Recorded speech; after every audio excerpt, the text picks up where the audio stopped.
বিসমিল্লাহির রহমানির রহিম। বুখারী শরীফ হাদিস নম্বর 233। হযরত আনাস রাদিয়াল্লাহু থেকে বর্ণিত, এক সময় উকিল অথবা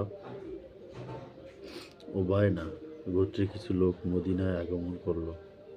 কিন্তু মদিনার আবহাওয়া সহ্য না হওয়ায় তাদের পেটের পীড়া দেখা দেয় এবং রোগ নিরাময়ের জন্য হুজুর সাল্লাল্লাহু আলাইহি ওয়াসাল্লাম তাদের দুগ্ধবতী উটটির কাছে যাওয়ার জন্য আদেশ করলেন।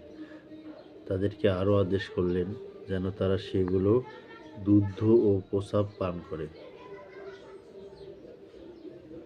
আদেশ মতে তারা তথায় চলে গেলেন, কিন্তু পর আরোগ্য লাভ করে তারা নবী করিম সাল্লাল্লাহু আলাইহি ওয়াসাল্লামের রাখালকে হত্যা করে উটগুলো চুরি করে নিয়ে যেতে লাগলো।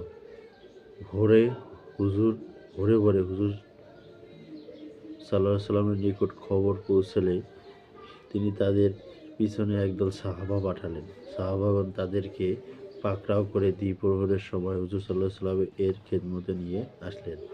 তারপর হুজুর সাল্লাল্লাহু আলাইহি ওয়াসাল্লাম তাদের আদেশে শাস্তিস্বরূপ তাদের হাত পা কেটে চক্ষু দিয়ে উপড়ে ফেলা হলো।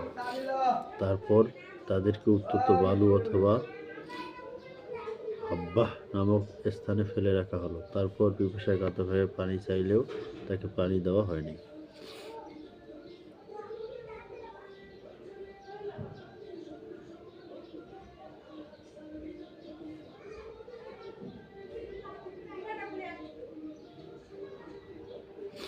হযরত আবু কুলাবা রাদিয়াল্লাহু থেকে বর্ণিত, তারা এমন লোক যারা চুরি করছিল